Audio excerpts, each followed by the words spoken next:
Hey everybody, it's the Welcome Mat.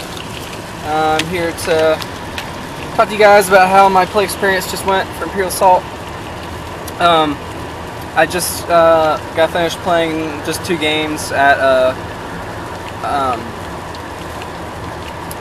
forgive me if I'm saying this wrong, McNarb Gaming in Gautier, Mississippi. And there's just a group of us players from the New Orleans area that got there together. It wasn't an official tournament. We were just playing for the winnings of the seasonal kits. They actually still had the original seasonal kit, the first one that ever came out back in 2015, that has like the IG88 promo and stuff. So so we played over that. So I wanted to go over my games. I talked about my list in a previous video. Excuse me. I was running the Elite Heavy Stormtroopers, an Elite Jet Trooper, Elite Weak Ways with Temporary Alliance, the Grand Inquisitor, BT-1, and the Imperial Officer. And my first game I played Daniel from the New Orleans area, who I also played last week in the Store Championship in Alabama, and he was running mostly the same list he ran last week: 2 Elite Jets, Captain Taro, BT-1, but he and an Imperial Officer, the regular ones. But he switched his Dewback Rider, and he switched 000 for the Grand Inquisitor. So we both had the Grand Inquisitor, we both had BT-1, we both had a set of Elite Jets. So our lists were mostly similar. We ended up, we were playing the Anchorhead Cantina map. We were playing the mission where you talk to the patrons and you put your token on it if you're controlling it, and you get victory points based on the number of tokens that have that you've placed a token on. So it was a very close game. His Captain Taro came in early, stormed up the middle, did a lot of damage with his flamethrower. I went for Taro first, just like I did last game. He was able to survive with 1 health after the first round of attacking him, and he was able to get in a second activation with him, which was what I was trying to prevent. I was able to play Call the Vanguard. I was able to his BT-1 got off a really nice salvo attack at one point in the middle. We kind of had a standoff around all the patrons on the left side of the map, where there's like 3 bunched together kind of. We each had put 1 on there, but then I kind of left my Jet Trooper sitting there, and he left his Grand Inquisitor sitting there, just kind of controlling it so that no one was able to place another token. So it stayed like that for a while. Both of our Grand Inquisitors died. It ended up being a fight between Jet Troopers and Heavies, and then my Weak Ways. And what ended up winning me the game was I got take initiative. I think this was like the 3rd or maybe it was the 4th round. We played a good while. And that allowed me to take a shot at him with the Trooper to take off the last Jet Trooper I needed to get the 4 points with the 5 from the patrons to push me in for the win at 41 points. So it was an incredibly tense, close game. The take initiative was huge for me at the end. Both of my games against Daniel were awesome games that were, from start to finish, just like nerve-wracking for both of us. So we both had rolls go our way and not go our way, and figures not die barely. It was a really great game. I really enjoyed it.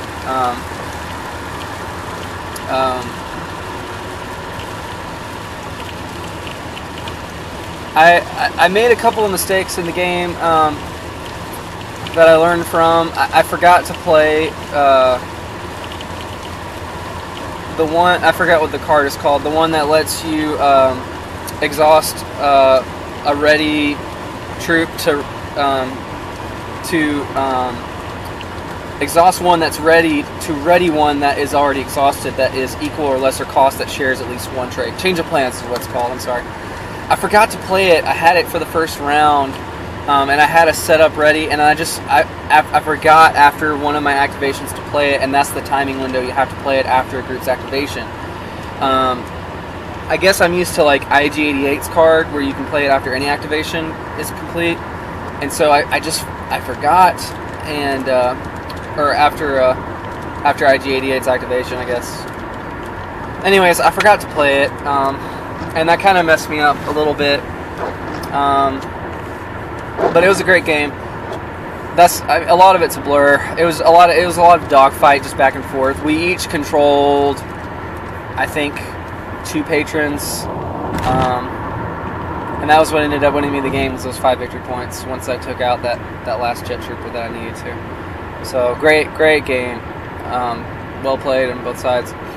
Second game was against Matthew, who's, if you ever listen to this man, just thanks so much for all you've been doing for Imperial Assault in the New Orleans area. It means a lot. He's really putting in work to make the community grow and make tournaments happen, and meetups happen. So yeah, we played on Jabba's Palace, the mission where you go to get crates, and you lose 2 speed whenever you pick up a crate, and then like you've lost 2 speed as long as you're carrying it. But at the end of the round, you get 2 victory points for having that crate. So he was playing the Ugnaught Tinker IG-88 list. So IG-88, I think it was 2 regular Ugnaughts and then 1 elite Ugnaught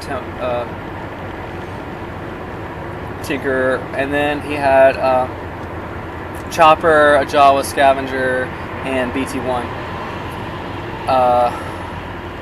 I think that was it. So this was my first time playing the Ugnaught against the Ugnaught list. I don't know if it was the same list, but a list similar to it at least won the North American Championship just like last week.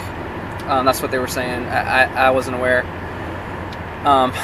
But what ended up happening, there was a lot of back and forth over when I was gonna. I had to strategize when I was gonna open my door,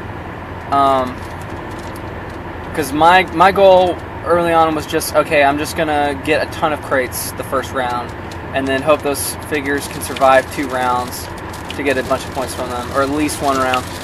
I was able to grab like 3 crates the first round. He grabbed 1, but I took out his MHD that had grabbed 1 with a 1 rainbow attack from my BT-1, and I played, I think, heightened reflexes and removed his defense die. So that took him out.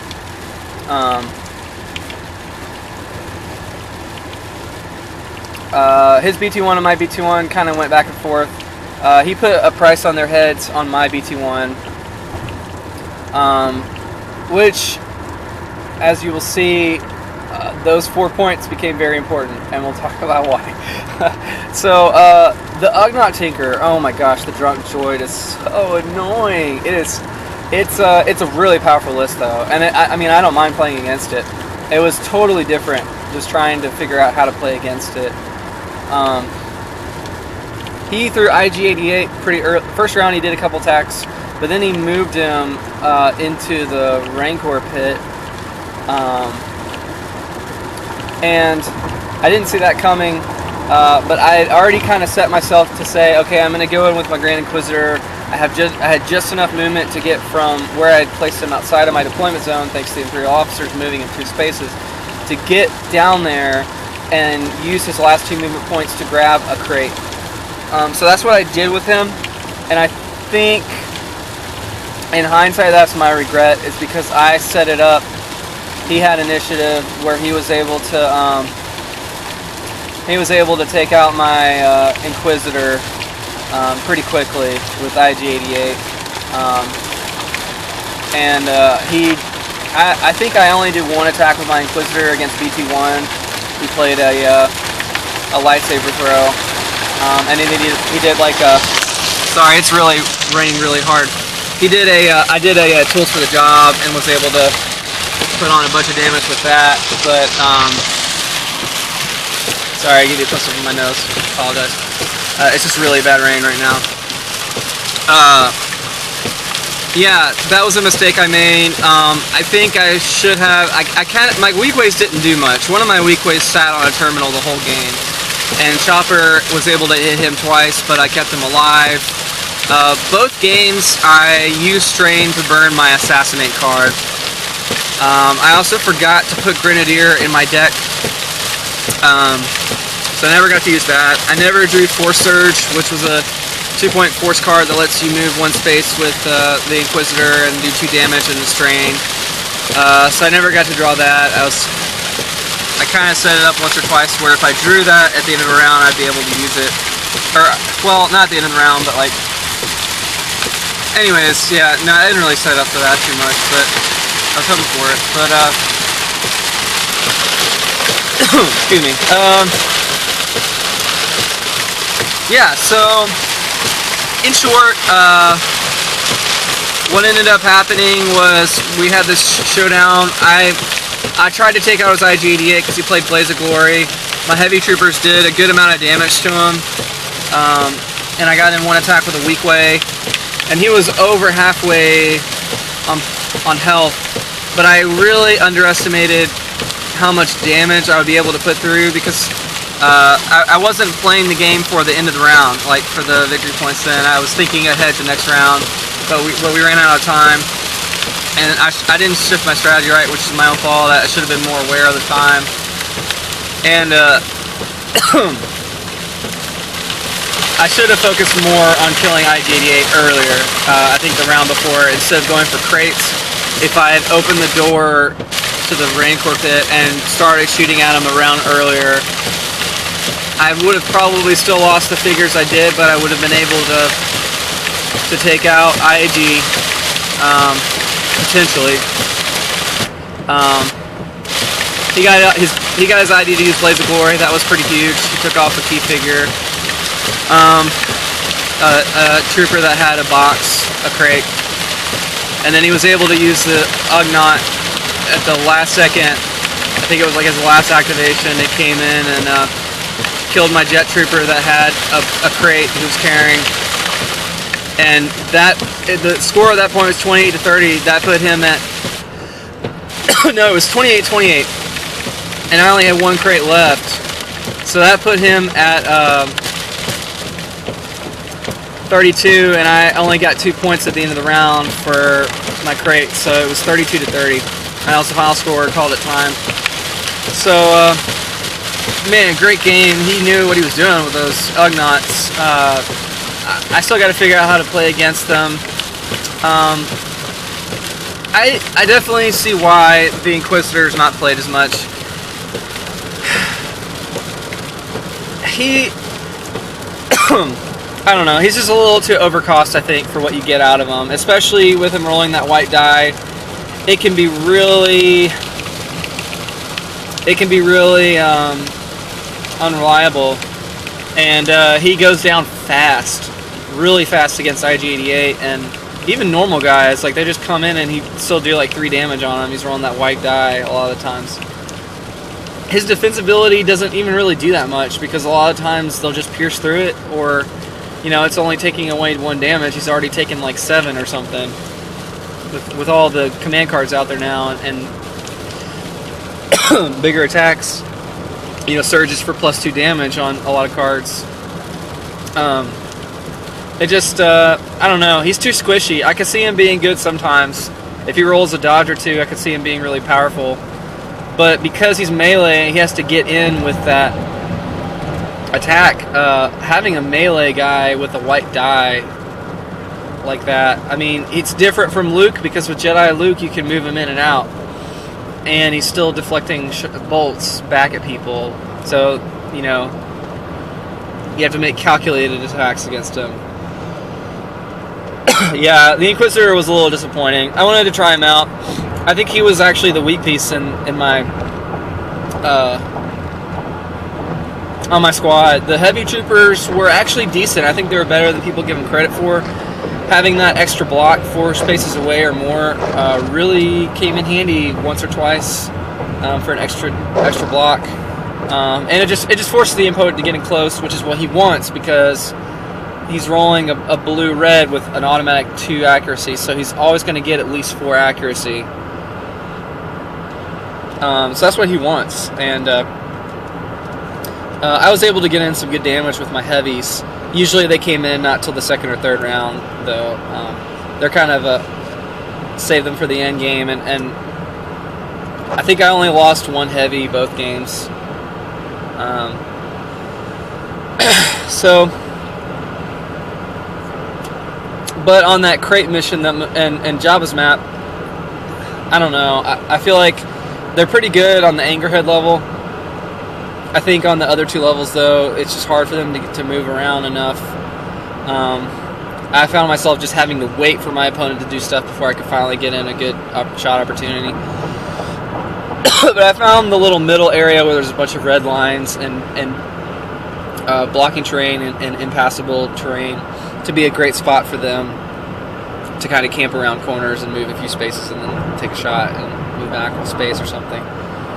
So I really think what I needed was Zillow technique. There was some command cards. Most of my command cards, I didn't even have my command cards today. I didn't use to good effect. I think Zillow technique would have been huge in my list. And I think instead of the Inquisitor, if you ran another set of elite jets, that could actually be pretty powerful. And then put in like Roll by Fear or something like that. You know, to give you. Well, let's see. That would be the jets would be 7. Roll by Fear would be 8. Excuse me. And then you have a point to do something with some kind of upgrade, maybe a targeting computer, or I guess no, Zillow technique. I'm sorry, I forgot. Yeah, so if you get in Zillow technique there, that's a decent list. It's probably not a list I'd be able to run though, because I'm not going to buy 2 Bespin Gamuts just to run. Or wait, did the jets come with the Bespin, or I think the jets came with Jabba's Realm. Actually, yeah, they came with Jabba's Realm. So I'm not going to buy 2 Jabba's Realms just to get another set of elite jet troopers. But it's a really nice list. And if you bought another Jabba's Realm, you could have double elite weak ways, double elite Gamorrean guards. There's a lot more options there. So I apologize about the coffee. So yeah, those are my thoughts on the games today. Had a great time. Got in a couple games of Imperial Assault. Yeah, IG-88 is still, in my opinion, the best figure in the game right now. I'm excited to see how the new Force guys change up the meta. I think Daniel has a really potent list too, with the 2 elite jets with Taro, and then if you put in the Emperor instead of the Inquisitor,